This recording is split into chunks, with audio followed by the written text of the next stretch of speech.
తాకట్లో ఉన్న మీ బంగారాన్ని విడిపించి ఆ రోజు ఆన్లైన్ రేటుకి కొంటాం. Sharma gold company. ప్రస్తుతం మనతో పాటు ఉన్నారు అరవింద్ అఘోరి గారు. ఒక్కసారి ఆయనతో మాట్లాడదాం. ఆయన అనుభవాలని ఇప్పుడు కొన్ని మనం కూడా తెలుసుకుందాం. వీటిని ఫాలో అవ్వచ్చు, వీటిని ఫాలో అవ్వకూడదు, అలాగే ఏది మంచి ఏది చెడు. మహానుభావులు, జ్ఞానులు, ఎంతో ఎక్స్పీరియన్స్ ఉన్నటువంటి పర్సన్ ఆయన అన్ని రకాలుగా. ఒకసారి ఆయన అడిగి అనేక విషయాలు మనం కూడా తెలుసుకునే ప్రయత్నం చేద్దాం. స్వామి స్వామి, నేను ఈ మధ్యన ఎక్కడో చూశాను, శబరిమల టెంపుల్ చాలా చేంజ్ వచ్చేస్తుంది అని చెప్తున్నారు. మీరు ఎందుకు వస్తుంది, ఏం చేంజ్ వస్తుంది చెప్తానండి. ఏదైనా కానీ మేము దూరం ఆలోచించి మాట్లాడతాం. ఓకే, దూరం ఆలోచించి మాట్లాడడం అంటే మా ఆలోచనలో అలా జరుగుతుందని చెప్పడం కాదు. ఫర్ ఎగ్జాంపుల్, మాకు ఆ ఘోర సాధనలో 5 రకాల దశలు ఉంటాయి. అందులో ఫైనల్గా ఉండేది ఆత్మ సాధన. ఆత్మ సాధన అంటే ఇట్ ఈస్ నథింగ్ బట్ పరకాయ ప్రవేశం అంటారు. అలాంటిది అంటే అదే ఇంకా డైరెక్ట్గా చెప్పాలంటే అదే. అది చెయ్యగలిగాము అంటే మాకు గడిచిన గతము తెలుస్తుంది. అదే విషయానికి సంబంధించి మీకు ఇంతకుముందు జన్మ పునర్జన్మల విషయం చెప్పాను. అది ఎలా తెలుస్తుందంటే ఆ గతం గురించి మాకు అర్థమైంది కాబట్టి మేము చెప్పాం. ఓకే, అదేవిధంగా వర్తమానం ఇప్పుడు ఏం జరుగుతుంది అన్నది మాకు తెలుస్తుంది. అదేవిధంగా రాబోయే భవిష్యత్తులో ఏం జరగబోతుంది అన్నది కూడా అర్థమవుతుంది. మీకు అర్థమయ్యే భాషలో చెప్పాలంటే జనరల్ హ్యూమన్ బీయింగ్ ఎవరైనా కానీ 3 రోజుల తర్వాత ఏమిటి అని ఆలోచిస్తాడు. నేను 30 ఏళ్ల తర్వాత ఏం జరగబోతోంది అనేది ఆలోచిస్తాను, అదే చూస్తాను కూడా. అలాంటి ఆ పరిస్థితుల్లోనే జరగబోయేది అన్నది మాకు తెలుస్తుంది. అదే ప్రిడిక్షన్గా నేను అప్పుడప్పుడు చెప్తుంటాను.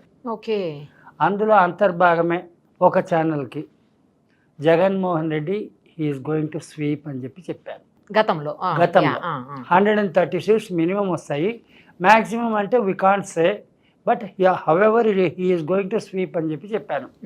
అలాంటిది 151 వచ్చింది. దీనికి కారణం ఏంటి అంటే తాంత్రిక పరిభాషలో 151 అనేటువంటి సంఖ్యకు చాలా గొప్ప విలువ ఉంది. 151 అంటారు హిందీలో. అది జరగడానికి ఏమిటి కారణం అన్నది నాకు ఐడియా ఉంది. దాని గురించి నేను ఎంత తక్కువ మాట్లాడితే అంత మంచిది, number 1.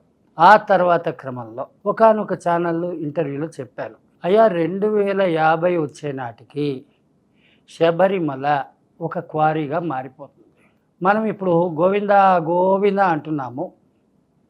Tirumala Tirupati Devasthanam and ఆ టెంపుల్ గురించి, వెంకటేశ్వర స్వామి గుడి అండి, దాని గురించి కూడా చెప్పాను. ఏం చెప్పానంటే you will get shock for that. గుడి ఉంటే ఉండొచ్చేమో, దర్శనాలు చేసేవాళ్ళు ఎవరు ఉండరు. దేవస్థానం కాటేజీలన్నీ కూడా that will become as licensed brothel houses, just like Calcutta, Sonaganj, Kamathipura of Bombay. ఏం చెప్తున్నారు Swami? Yes, it is true. ఎందుకు నేను చెప్తున్నానంటే మన హిందువుల్లో భక్తి భావము అన్నది రోజు రోజుకి నశించిపోతుంది. స్వధర్మం పట్ల విశ్వాసం నశించిపోతుంది. ఇతర మతస్థులు వాళ్ళు అగ్రెసివ్గా వాళ్ళ మత ధర్మాలని పాటించుకుంటూ హిందూ ధర్మం మీద, అంటే సనాతనమైన ధర్మం అని నేనంటాను, అందరూ ఏమో హిందూ ధర్మం అంటారు. అఫ్ కోర్స్ అది నా వాదన అనుకుంటే వాదన అనుకోండి, ఏమన్నా అనుకోండి. సనాతనమైన ధర్మం అని ఎందుకని అంటున్నానంటే మనకున్నది 4 వేదాలండి. ఋగ్వేదం, యజుర్వేదం, సామవేదం, అథర్వణ వేదం. ఈ 4 వేదాల ముఖత నిర్దేశించబడిందే సనాతన ధర్మం. సనాతన ధర్మము అని అంటే it is nothing but a constitution of human life, how to lead the life with other human beings. ఎలాంటి సంబంధాలను కలిగి ఉండాలి, ఎటువంటి అనుబంధాలని కలిగి ఉండాలి, ఎటువంటి బంధాలని కలిగి ఉండాలి, ప్రతి ఒక్కటి కూడా మానవ జీవన విధానాన్ని నిర్దేశించిందే చతుర్వేదాలని నేను నమ్ముతాను. అది సనాతన ధర్మం. ఇకపోతే ఇతర మతాలను నేనేం తక్కువ చేయట్లేదు, అవి కూడా మంచిదే కాదని నేను అంటలా. కానీ మతము అనేదానికి సనాతన ధర్మం అనేదానికి ఉండే వ్యత్యాసం ఏంటో తెలుసుకోండి. సనాతన ధర్మము అనంటే వేదాల నుంచి ఉద్భవించింది సనాతన ధర్మం. మతాలు అనంటే మనుషుల మతి నుంచి ఉద్భవించింది మతాలు. ఫర్ ఎగ్జాంపుల్, నేను ఎవరిని కూడా కించపరచడం కాదండి. ముస్లిమిజం అనంటే మహమ్మద్ అని, ఆయన మహమ్మద్ ప్రవక్త అంటారు కదా, ఆయన నిర్దేశించినటువంటి మతము. అందులో ఉండేటువంటి రూల్స్ అండ్ రెగ్యులేషన్స్ కూడా ఆయన నిర్దేశించిందని అందరూ నమ్ముతారు, నేను కూడా నమ్ముతాను. అదేవిధంగా క్రిస్టియానిటీ అలా అనుకున్నా కూడా యేసుక్రీస్తు గురించి చెప్తుంటారు, దానిలోనే బైబిల్ గురించి మాట్లాడుతుంటారు. అది కూడా నమ్ముతాను, వాళ్ళని కూడా నేనేం డినై చేయట్లేదు. దాని తర్వాత బుద్ధిజం, అది కూడా మనిషి మతి నుంచి ఉద్భవించిందే. దాని తర్వాత జైనిజం, అది కూడా మనిషి మతి నుంచి ఉద్భవించిందే. ఇజము అన్నది it is none other than మనిషి మతి నుంచి ఉద్భవించిందే ఇజము అంటే నైజము. దీని అర్థమే ధర్మము, వాళ్ళ ఆలోచనల ప్రకారంగా. అలాగ ఉద్భవించిన దాన్ని బట్టి చూస్తే ఇతర మతస్థులకు ఉండేటువంటి వాళ్ళ ధర్మం పట్ల ఉండే విశ్వాసం మన వాళ్ళకు లేదండి. చాలా హార్డ్గా మాట్లాడుతున్నాను, దయచేసి అనుకోకండి. Just you try and watch the public and observe the society. ఒక చిన్న గుడే కావచ్చండి, 2 అడుగులు 3 అడుగులు గుడే కావచ్చు, మన ఇంటి పక్కనే ఉంటుంది. ఏనాడైనా ఆ గుడికి దీపం పెట్టాలని మనం అనుకున్నామా, ప్రయత్నించామా? మా ఇంటి ఎదురుకుండానే ఉంది రైట్ నౌ ఇన్ అల్వాల్ వినాయకుడి గుడి, చాలా అద్భుతమైన గుడి అది. కానీ టాప్ లేదు, వినాయకుడు ఎండిపోతూ ఉంటాడు. ఆ దోవలోనే అందరూ పోతుంటారు వస్తుంటారు. కనీసం ఆ వినాయకుడికి ఎంతో కొంత నైవేద్యం పెట్టాలి, ఏదో ఒకటి పూజ చేయాలి అన్నది ఏమైనా ఉందా? లేదు. మనుషుల్లో ఉన్నదల్లా ఏంటంటే ఈ గుడి నాది, దీని మీద అధికారం నాది, అధికారం ఇస్తేనే నేను ఏమైనా ఆలోచిస్తాను, ఇలా అనుకుంటున్నారు. కానీ ధర్మం పట్ల విశ్వాసం లేదు, దైవం పట్ల భక్తి లేదు. అలాంటప్పుడు ఎలాగ ఉంటుందని చెప్పమంటారండి 2050కి?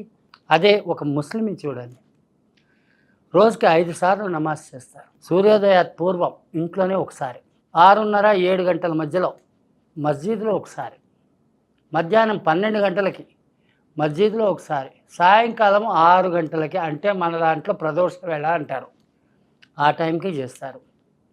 ఆ తర్వాత బిఫోర్ గోయింగ్ టు స్లీప్ అప్పుడు కూడా చేస్తారు. 5 సార్లు నమాజ్ చేస్తారు. మరి వాళ్ళు గొప్పవాళ్ళ, మన హిందువులు గొప్పవాళ్ళ? నేనేమి హిందూ ద్వేషిని కాదండి, హిందువులు నిద్ర లేవాలని నేను ఇలా మాట్లాడుతున్నాను. సరే. అదేవిధంగా క్రిస్టియన్స్ ఉన్నారు, ఫ్రైడే కావచ్చు లేదా సండే కావచ్చు, అసెంబ్లీ డే అనేది ఒకటి పెట్టుకుంటారు, సెషన్స్ డే అంటారు దాన్ని వాళ్ళ పరిభాషలో. ఖచ్చితంగా కోట్లు రాని కోట్లు పోని సెషన్స్ డే మాత్రం వాళ్ళు వదలరు. బట్ మనము కనీసం వారానికి ఒకసారైనా గుడికి పోతున్నామా? పోనీ సంవత్సరానికి పోతున్నాంలేండి, ఎవరిదో పెళ్లి రోజు అప్పుడు పోతాడు, పుట్టినరోజు ఏదన్నా పండగ రోజు. ఇదే అమ్మా భక్తి అంటే. అవసరం కోసం దేవుడు కాదమ్మా, దేవుడి కోసం మనం ఉండాలి. కరెక్ట్ చెప్పారు. ఆ గుణం లేదు కాబట్టి నేను చెప్పినటువంటి ప్రిడిక్షన్ ఖచ్చితంగా జరుగుతుందన్న నమ్మకము, ఆత్మవిశ్వాసము అన్నీ ఉంది. కావాలంటే మీకు కూడా ఒక బాండ్ పేపర్ రాసిస్తాను. 2 టెంపుల్స్ అట్లా అయిపోతాయా స్వామి? 2 అంటే 2 అనే కాదండి, ఆల్మోస్ట్ హిందువుల తాలూకు ఆలయాలన్నీ కూడా నశించిపోతాయి. కానీ ఆదరించే వాళ్ళు లేనప్పుడు ఏం జరుగుతుంది చెప్పండి? వేలల్లో, లక్షల్లో, కోట్లలో భక్తులు వెళ్తుంటారు. అలాంటి పెద్ద దేవస్థానాలు అవి 2 కూడాను, అందులోనూ తిరుమల తిరుపతి దేవస్థానం అంటే అసలు నంబర్ 1 కదా. ఇక్కడ మీరు చూడండి, ఈ దేవాలయాలు ఉన్నాయి కదా, ఈ దేవాలయాల్లో ఇతర మతస్థుల తాలూకు ప్రమేయం ఎంత ఉంది? ఎండోమెంట్ బ్యూరో అనేటువంటి ఒక కార్నర్లో చూసుకుంటే, ఇప్పుడు ముస్లిమ్స్ తాలూకు వక్ఫ్ బోర్డు ఉంది, దాంట్లో వక్ఫ్ బోర్డులో వాళ్ళు మాత్రమే ఉంటారు. కానీ ఈ ఒక హిందువునో, ఒక క్రిస్టియన్నో, ఒక బుద్ధిస్ట్నో పెట్టరు, ఎవరిని కూడా వాళ్ళు అలౌ చేయరు. మరి వాళ్ళ మీద ఉండేటువంటి స్వాభిమానం మనకెందుకు లేదు? అదేవిధంగా క్రిస్టియన్ తాలూకు చర్చిలు ఉంటాయి, వాళ్ళ బిషప్లు, వాళ్ళ మిషనరీలు, వాళ్ళ ఫాదర్లు, వాళ్ళ బ్రదర్లు వాళ్ళే ఉంటారు తప్ప ఇంకొక మతస్థుడు ఎవడు అక్కడ కనపడ్డే ఉంటారు. మరి మన దాంట్లో మాత్రం ఏంటంటే ఈ దరిద్రం నాకు తెలీదు. అదేమంటే సెక్యులరిస్ట్ కంట్రీ అంటారు. అసలు సెక్యులరిస్ట్ కంట్రీ అంటే ఏంటి? అసలు అందరితో కలిసిమెలిసి జీవించు, అందరితో సంతోషంగా జీవించు, ఇది దాని తలకు మూల సూత్రం. అంతేగాని వాళ్ళందరినీ మన ఇళ్లల్లోకి రప్పించుకుని వాళ్ళకి విందు భోజనాలు చేసి మనం గంజి తాగమనే చెప్పండి. నాకు తెలియక అడుగుతానండి, ఏదో 70 ఏళ్ళ వయసు అయింది నాకు కూడా, ఇంతవరకు కూడా నాకు దీని అర్థమేంటి తెలియలేదు. తెలియకనే నేను ఇంకా కూడా అల్లాడుతున్నాను. From Hyderabad to Kanyakumari, including with Karnataka and Kerala, Tamil Nadu, ప్రతి చోట కూడా సనాతన ధర్మం గురించి ప్రచారం చేస్తూ నేను తిరుగుతున్నాను. నాకుండేటువంటి ఇది బలగము అని అంటే బలగం కాదది, నా తాలూకు ఫాలోవర్స్. సుమారుగా 70-80 వేల మంది ఫాలోవర్స్ ఉన్నారు నాకు. కానీ ఎవరిని నేను డిస్టర్బ్ చేయను, ఎవరితోటి ఎక్కువగా కలవను, ఎక్కువ మాట్లాడను. అవసరమైనప్పుడు మాత్రమే మాట్లాడతాను. కానీ ఎవరికి వాళ్ళందరూ కూడా ఎలా ఉన్నారు, అవసరం అంటేనే దేవుడు, అవసరం లేకపోతే దేవుడితో మనకేం పని, ఆయన ఎక్కడో బండర అయిపడి ఉంటాడు అలా అనుకుంటారే కానీ ఇంకోటి ఏం లే. మనిషి తాలూకు టెండెన్సీ, హ్యూమన్ టెండెన్సీ ఎలా ఉంటుందో చెప్తాను. చిన్న ఎగ్జాంపుల్, ఒక షౌకార్ గారు అనుకుందాం. మళ్ళీ ఇక్కడ క్యాస్టిజం వస్తుందని అనుకోకండి. షౌకారు అంటే డబ్బు గలవాడు, బాగా ఉన్నవాళ్ళు, సంపన్నుడు. అది ఏ కులమైతే ఏమి, అంతేలే సార్. ఇలా మాట్లాడితే సెక్యులరిస్ట్ అంటారు, ఇంకో విధంగా మాట్లాడితే మావోయిస్ట్ అంటారు. ఏ ఇష్టో నాకే అర్థం కావట్లేదు. నేను ఎథిస్ట్ అయితే కాదు. ఒక షావుకారు వెంకటేశ్వర స్వామిని అనుకుందాం. స్వామి, నా దగ్గర ఒక 10 లక్షల రూపాయలు ఉన్నాయి, నాకు అమెరికా అల్లుడు కావాలి. అమ్మాయికి వీసా దానిలోనే అయిపోవాలి, టికెట్టు దానిలోనే అయిపోవాలి, పెట్టుపోతలు దానిలోనే అయిపోవాలి, విందు భోజనాలు దానిలోనే అయిపోవాలి, ఫంక్షన్ హాల్ తాలూకు ఖర్చులు దానిలోనే అయిపోవాలి, బ్యాండ్ మేళం ఖర్చులు కూడా అందులోనే అయిపోవాలి. ఇలా అన్నీ అయిపోతే నీ కొండకు వచ్చి గుండు కొట్టుకుంటా అంటాడు. ఈ పెద్ద మనిషి పోయి కొండకు పోయి గుండు కొట్టించుకోకపోతే ఆ వెంకటేశ్వర స్వామికి ఆయన వెంటికలా లేకపోయింది. నాకు తెలియకడుతానండి. నేను ఎథిస్ట్లాగా మాట్లాడతాను, నేను చాలా క్లియర్గా మాట్లాడుతున్నా. ఇవాళ రోజున ఆయన మన కంటికి దేవుడు, ఆనాటికి ఆయన కూడా ఓ మనిషే. నేను నమ్మే సిద్ధాంతం. శివుడినైనా సరే నేను ఇలాగే అంటాను. సత్యయుగం నాడు ఆయన కూడా ఒక మనిషే. కాకపోతే ఆయన తాలూకు విధి విధానాలు, ప్రవర్తన, ఆయన తాలూకు ఆలోచనలు, ఇవి ఆయన్ని మనుషుల్లో దేవుడిగా మార్చింది. మనం మనుషులుగా కూడా ఉండట్లేదు, మానవులుగా మారుతున్నాము, మృగాలుగా మారుతున్నాము. కరెక్ట్ చెప్పారు, ఎగ్జాక్ట్లీ. అలాంటప్పుడు నేను చెప్పేది కరెక్టే, నేను అనుకునేది కరెక్ట్ కాదనుకుంటే నేనేం చేయలేను. జాగ్రత్త పడండి. నేను చెప్పేదేమి, రైట్ సార్, అన్నం పొంగబోతోంది, మంట సిమ్ చేసుకోండి అని చెప్పి నేను చెప్తున్నాను. నేను చెప్పేది అర్థం కాకపోతే ఆ అన్నము మాడిపోతుంది, తినడానికే పనికిరాదు, గ్యాస్ కూడా అయిపోతుంది. అదే మన సనాతన ధర్మం నశించిపోవటం. అన్నీ అయిపోయిన తర్వాత ఏముందండి, చెత్త కుప్ప ఊడ్చుకోవటమే.